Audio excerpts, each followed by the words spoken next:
জাতীয় পার্টির কেন্দ্রীয় কার্যালয়ের সামনে যে কর্মী সম্মেলন, সেই সম্মেলনকে ঘিরে কিন্তু আমরা দেখেছি যে জাতীয় পার্টির যে সকল নেতাকর্মীরা রয়েছিল তারা কিন্তু অবস্থান নিয়েছিল এবং পুলিশের পক্ষ থেকে তাদেরকে কিন্তু সরিয়ে দেওয়ার জন্য কিন্তু কিছুক্ষণ আগেই কিন্তু আমরা দেখেছি যে সাউন্ড গ্রেনেড নিক্ষেপ এবং টিয়ারশেল নিক্ষেপ করে কিন্তু তাদেরকে ছত্রভঙ্গ করে দেওয়া হয়েছে। এবং আমরা দেখছি যে পুলিশের পক্ষ থেকে যে অ্যাকশন সেটি কিন্তু শুরু হয়েছে, প্রত্যেকটি গলিতে কিন্তু তারা অভিযান চালাচ্ছেন এবং যে সকল জায়গায় আসলে জাতীয় পার্টির নেতাকর্মীরা অবস্থান নিয়েছে তাদেরকে ছত্রভঙ্গ করে দেওয়ার কিন্তু যে প্রচেষ্টা সেটি কিন্তু পুলিশের পক্ষ থেকে নেওয়া হয়েছে, সেটি কিন্তু আপনাদেরকে দেখানোর চেষ্টা করছে। এবং আমরা দেখছি যে এই জাতীয় পার্টির যে কেন্দ্রীয় কার্যালয়ের সামনে যে সড়ক রয়েছে এবং বেশ কিছু অলিগলি রয়েছে, প্রত্যেকটি অলিগলি থেকে কিন্তু আসলে জাতীয় পার্টির যে সকল নেতাকর্মীরা অবস্থান নিয়েছিল তাদেরকে কিন্তু সরিয়ে দেওয়ার যে প্রচেষ্টা সেটি কিন্তু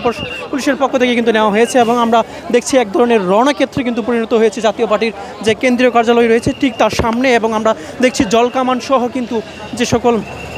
সরঞ্জাম রয়েছে পুলিশের পক্ষ থেকে সেই সব সরঞ্জাম কিন্তু নিয়ে আসা হয়েছে। এবং আপনাদেরকে যদি জানিয়ে রাখি যে জাতীয় পার্টির যে কেন্দ্রীয় কার্যালয়টি রয়েছে সেই কেন্দ্রীয় কার্যালয়ের সামনে কিন্তু একটি কর্মী সম্মেলনের ডাক দিয়েছিল জাতীয় পার্টির পক্ষ থেকে, এবং আমরা সেটি কিন্তু দেখেছি যে একটি মঞ্চও কিন্তু তৈরি করা হয়েছিল এবং যে নেতাকর্মীদের জন্য যে বসার জন্য যে চেয়ার সেগুলো কিন্তু নিয়ে আসা হয়েছিল। এবং তার পরপরই কিন্তু আসলে পুলিশের পক্ষ থেকে কিন্তু বারবারই কিন্তু এই কর্মী সম্মেলনটি না করার নির্দেশনা দেওয়া হয়েছিল, কিন্তু আমরা দেখেছি যে তাদের নির্দেশনা না মানায় কিন্তু পুলিশের পক্ষ থেকে কিছুক্ষণ আগে কিন্তু একটি অ্যাকশনে তারা পুলিশ যায় এবং যে সকল নেতাকর্মীরা অবস্থান নিয়েছিল তাদেরকে কিন্তু ছত্রভঙ্গ করে দেওয়া হয়েছে পুলিশের পক্ষ থেকে। এবং এক ধরনের উত্তেজনাকর পরিস্থিতি কিন্তু এই মুহূর্তে আমরা দেখছি জাতীয় পার্টির যে কেন্দ্রীয় কার্যালয় রয়েছে সেই কার্যালয়ের সামনে কিন্তু উত্তপ্ত পরিস্থিতি কিন্তু বিরাজমান রয়েছে। আপনাদেরকে যদি একটু দেখাই যে আসলে কিছুক্ষণ আগেই কিন্তু আসলে জাতীয় পার্টির যে কেন্দ্রীয় কার্যালয়ের সামনে যে সকল চেয়ার রয়েছে সেই সকল চেয়ার কিন্তু আসলে আমরা দেখেছি যে একেবারেই সরিয়ে দেওয়া হয়েছে এবং যে সমাবেশের জন্য যে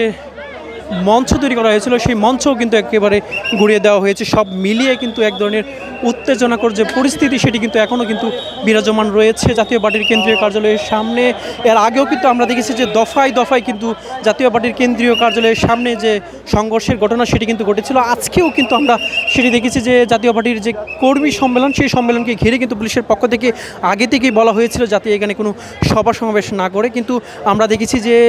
এই রাস্তাটিকে বন্ধ করে কিন্তু একটি সভা সমাবেশের আয়োজন করা হয়েছিল জাতীয় পার্টির পক্ষ থেকে। এবং পুলিশের পক্ষ থেকে সেই সভা সমাবেশ কিন্তু সরিয়ে নেওয়ার জন্য বারবার অনুরোধ করা হলে কিন্তু জাতীয় পার্টির যে সকল কর্মীরা রয়েছে তারা কিন্তু সেটি